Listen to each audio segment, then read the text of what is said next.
You're listening to Witch Wednesdays, a semi-weekly podcast source for all things witchcraft in the modern world. Join your host, Steph, on Wednesday mornings to chat about seasons, Sabbats, and all new witchcraft topics to help you make your life more magical.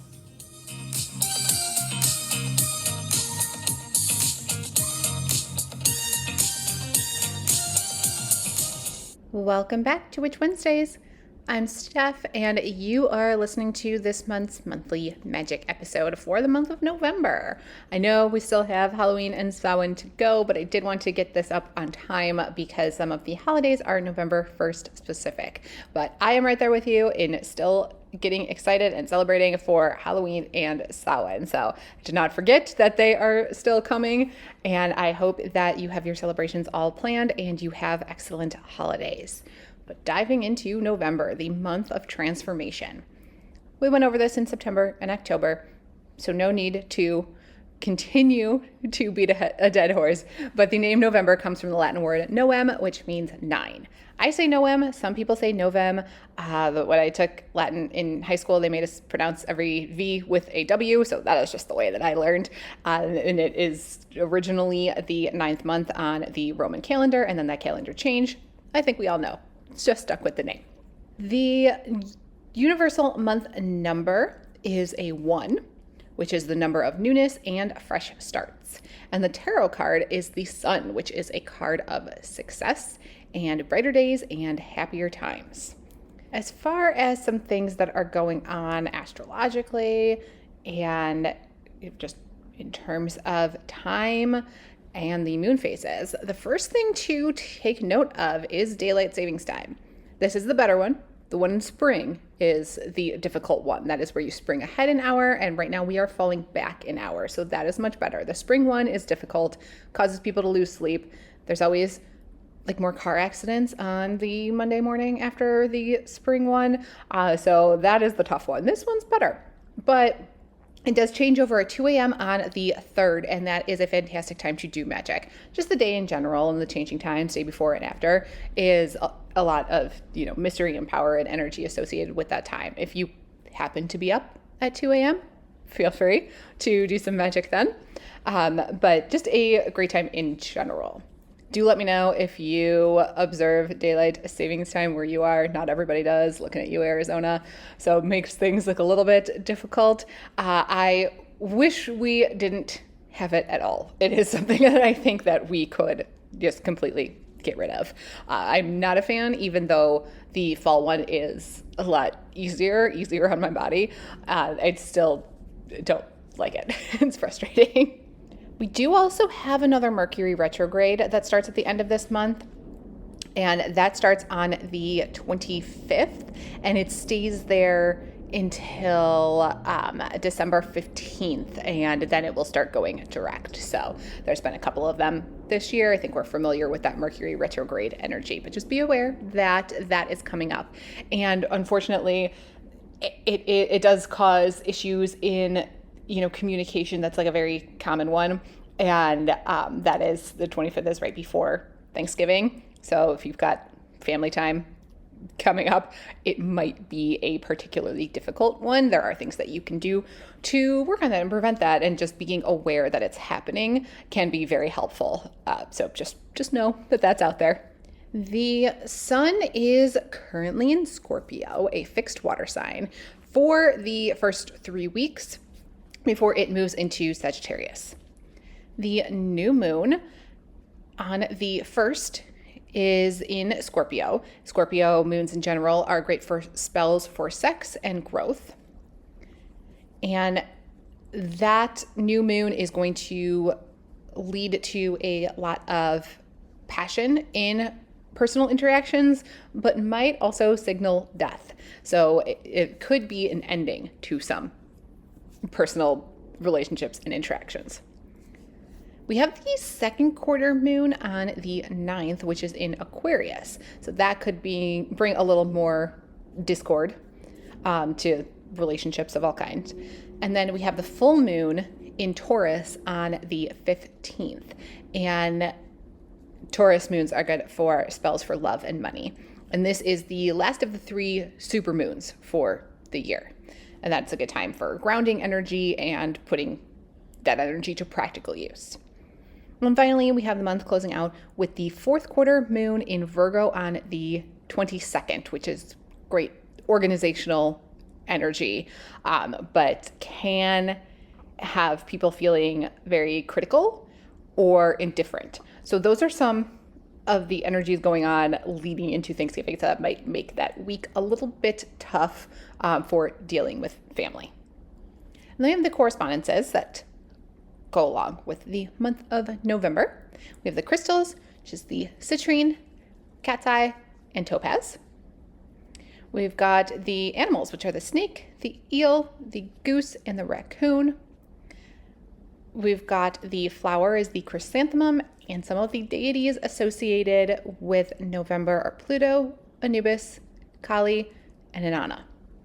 Now, those correspondences are, all of my favorite things because, like I mentioned before, my birthday is in November, and raccoons are my power animal. I love them, and I also love citrines, my favorite gemstone. Moving on into the holidays, let's start with the ancient holidays that aren't so much celebrated today before we move into the modern ones. We have the Festival of Ceres on November 1st, and that was held in honor of Ceres, the Roman goddess of agriculture and fertility.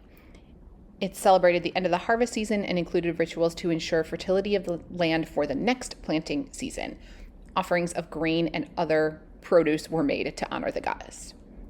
We also have the Roman Festival of Compitalia, which was a festival held in November dedicated to the Lares, the spirits of the ancestors and guardians of the home and fields in ancient Rome. The festival involved offerings and sacrifices at crossroads, which were called compita, to honor these household deities. It was a time to ensure protection and blessings for the household and the community. We have the Festival of the Dead, or Nebra, in the Gauls tradition, and that was celebrated by the Gauls and other Celtic tribes in late October to early November, and was dedicated to honoring deceased ancestors and included rituals and feasts to ensure the protection and favor of the spirits of the dead. We have the Festival of Neptunalia in early November, which was dedicated to the Roman god Neptune, the god of sea and water, and involved offerings to Neptune to ensure favorable weather and water conditions for the coming year, which often included water-related rites and feasting. And then, of course, we have the Festival of Saturnalia, and Saturnalia was a major Roman fest held in mid-November to honor the god Saturn, the god of agriculture and time. It was primarily celebrated in December, and it has a lot of precursors to modern day Christmas, but its influence and some of the preparations began in November. So the festival involved feasting, gift giving, themes of liberation, abundance, and celebratory nature. And it was one of the major festivals, so it required quite a bit of prep that would have started in November. Moving into the modern holidays, which you will see have a lot of the same themes as the ancient ones. First up, we have All Saints' Day and All Souls' Day that are more in a Christian tradition, and that's November 1st and November 2nd. And the All Saints' Day is honoring the saints, and All Souls' Day is set aside to honor and pray for the souls of your deceased loved ones. So there's church services, visiting cemetery, making offerings of like flowers and candles just to pray for those souls, which also lines up with the Day of the Dead in the Mexican tradition, Dia de los Muertos, which is November 1st, 2nd. And that is a holiday to also honor deceased loved ones and celebrate their lives. It's a more fun rather than somber holiday, but it does overlap with the more somber Christian traditions. But for the Day of the Dead, families will create altars called ofrendas with photos, mementos, and favorite foods of the deceased. And the holiday includes really lively celebrations with music and dancing and parades. And of course, there is the somber aspect to missing your loved ones who are deceased, but there is like joy in celebrating in their life, and it's believed that they can cross over at this time to take part in the offerings that you leave on the altars.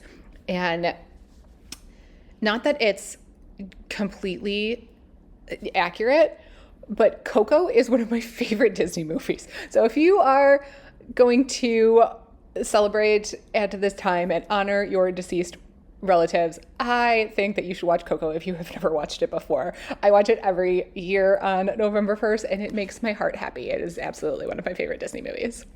And I'm not usually an animated Disney movie lover, so I don't have really like favorite princesses or things, but Coco has my heart. We also have Veterans Day on November 11th to honor military veterans who have served in the armed forces. We have parades and memorial services. Cemetery will decorate and put flags out. And there's a lot of schools and organizations that hold events to recognize and thank veterans for their service on this day. And then, of course, we have Thanksgiving, and that's on the fourth Thursday in November. So that's a major American holiday, focusing on giving thanks for the harvest and blessings of the last year.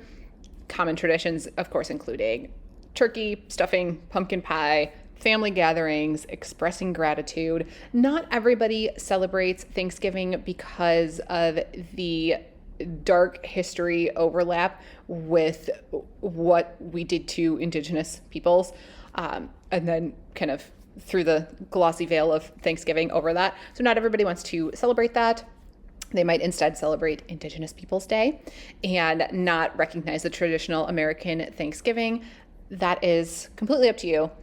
I'm not much of a Thanksgiving person because I don't really eat any of the food that is served at Thanksgiving. So not a big holiday for me, but it might be for you. And like I said, keep those energies and the Mercury retrograde in mind because it already tends to be a heated holiday with family and lots of family coming together. So tensions might be a little bit higher this year. Just be aware. And that gets us into what the overall energy of November is and how that can manifest within your witchcraft practice and your spiritual work. November is often characterized by deeper introspection, transformation, and like September, October, prepping for the winter, but now we're really getting into winter. So this month kind of blends any last remnants of autumn, but then you're getting the onset of winter. So it's kind of a unique atmosphere. There's a lot of reflection, but there's also a lot of gratitude and release. So first thing to be aware of in your practice, of course, is that there is tons of deep introspection and transformation due to Scorpio's influence, November being largely ruled by Scorpio, and Scorpio is a very intense, transformative sign. So it is about deep diving into your subconscious, exploring hidden truths, emotions, or like the darker aspects of the self. And it makes for a great time for profound inner work where you might want to confront and release old patterns and traumas. Not everybody wants to do shadow work. Not everybody wants to do shadow work at any particular time of year, but if it is something that you're interested in, Scorpio's energy can really help with that and be an ideal time. So you can confront and integrate those parts of yourself that you usually keep hidden. So if you are ready for some significant personal growth and transformation, it's a great time for this. And with that is an energy of releasing and letting go. Since it is that end of the harvest season, it is absolutely the time to let go of what's no longer needed and prepare for the stillness of winter. Nature has shed what it doesn't need, so November's energy is encouraging you to release old habits, relationships, emotions, whatever is not serving you. With that can come a lot of grief and mourning for what was lost and maybe even for the past year's experiences, but grief is a part of the renewal process, and that just clears space for new growth in the future. It's not a fun process. Nobody enjoys the part of the grief part of the process, but it is an integral part of renewal. November also has that gratitude and reflection energy because of Thanksgiving, and that is US based. Like I mentioned, Canada last month had their Thanksgiving. But if you are in the States, you might be feeling that energy that encourages reflections on your blessings of this past year and the abundance in your life. Even if there were challenges, even if there are things to grieve, there is still that flip side that there were going to be some sort of blessings that came up over the last 10 months.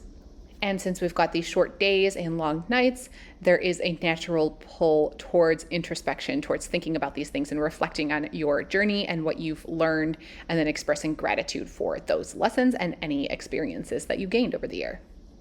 It is similar to October in that we have energy of spiritual connection, but this just comes through more in November.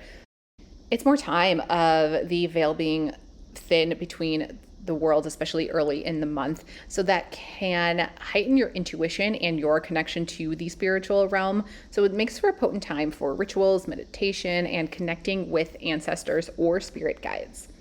It's a great time of stillness. So it can encourage that quiet reflection and spiritual contemplation, so you can actually listen to your inner voice and align that with your higher self.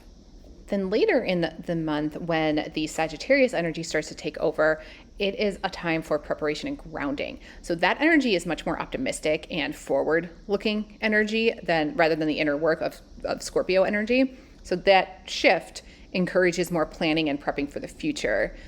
It comes with like a sense of adventure and a desire to seek out new experiences, and we carry that into prepping for the new year and setting goals and resolutions. And if that's you and you usually find yourself at that spot in December, then this could be a good time to ground yourself and prepare physically, emotionally, whatever you need to do for the winter months ahead. That might involve organizing your space, setting intentions for the winter, or just engaging in any practices that bring you stability and comfort. And lastly, we've got some time to embrace the darkness. With the longer nights, we can embrace that quiet, restful energy and use the time to slow down and rest and honor the natural cycles of light and dark, both externally and within yourself, and take some time for yourself and your needs before we head into December, which tends to be a bit of a busier, more energetic month with more things going on. So less time for this quiet, restful energy. So overall, November calls for being deeply introspective, transformative, grounding, a time for release, reflection, and just preparing for the stillness of winter, but also cultivating that sense of gratitude and connecting with the deeper aspects of your own being. And that's everything that I have for this episode about November. I hope you are looking forward to it. I do enjoy the month. Even if I've got my birthday in there, it's not as fun for me as October and December are, but it is still a good month and one not to skip. Do let me know if you have any questions, comments. Enjoy your Halloween and Samhain celebrations, and I will see you all next week.